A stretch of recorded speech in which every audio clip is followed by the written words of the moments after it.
सर्वांना मैत्रीपूर्ण जय भीम.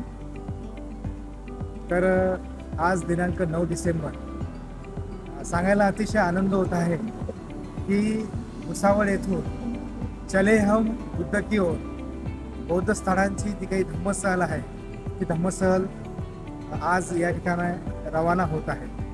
तर भुसावळवरून 20 सहलार्थी तथा पुण्यावरून 19 सहलार्थी अशा 39 सहलार्थींची ही सहल आहे. तर त्रिरत्न बौद्ध महासंघ भुसावळतर्फे आणि त्रिरत्न व्हेंचर पुणेतर्फे दरवर्षी या धम्मसहलींचं आयोजन केलं जातं. तर यावर्षी देखील या हिवाळ्यामध्ये या सहलीचं आयोजन केलेलं आहे. यामागचा उद्देश असा की भुसावळमध्ये जे काही त्रिरत्न बौद्ध महासंघ संचालित प्रभास्वर ध्यान साधना व कृषी केंद्र निर्माण होत आहे, तर त्या केंद्राच्या संदर्भात, त्या ध्यान साधना केंद्राच्या संदर्भात दान उपलब्ध व्हावं अशा या सहलींचं आयोजन केलं जातं.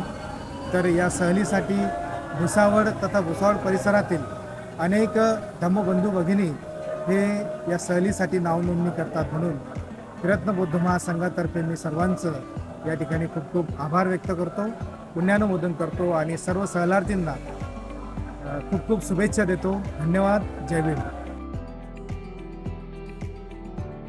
माझं नाव योगेश लोढे, मी राहणार खामगाव. आज इथं त्रिरत्न संघातर्फे आम्ही सहलीला जातो आहे. खूप छान वातावरण आहे आणि जे सुट्टीला आहेत त्यांच्यासोबत समवेत आम्हाला अजून आनंद होईल आणि जे पण पर्यटनस्थळ आम्हाला पाहायला मिळतील ते यांच्या माध्यमातून मिळणार आहे. तर त्याबद्दल आम्ही यांचं मनस्वी स्वागत करतो आणि आभार मानतो. सर्वांना मैत्रीपूर्ण जय भीम. आज खूप दिवसानंतर जी मनात कल्पना केलेली होती ती गोष्ट सत्यात उतरते आहे. त्याच्यामुळे मला खूप आनंद होत आहे. धम्मसहलीसाठी त्रिरत्न बौद्ध महासंघ भुसावळ यांच्यातर्फे जी आयोजित चलो बुद्धकीवर या सर्व काही प्रोग्राम आहे त्या अनुषंगाने मी सहपत्नी माझा मुलगा मुदीत आणि पत्नी राजेश्री यांच्यासोबत सहपरिवार आणि सहलीसाठी जात आहोत.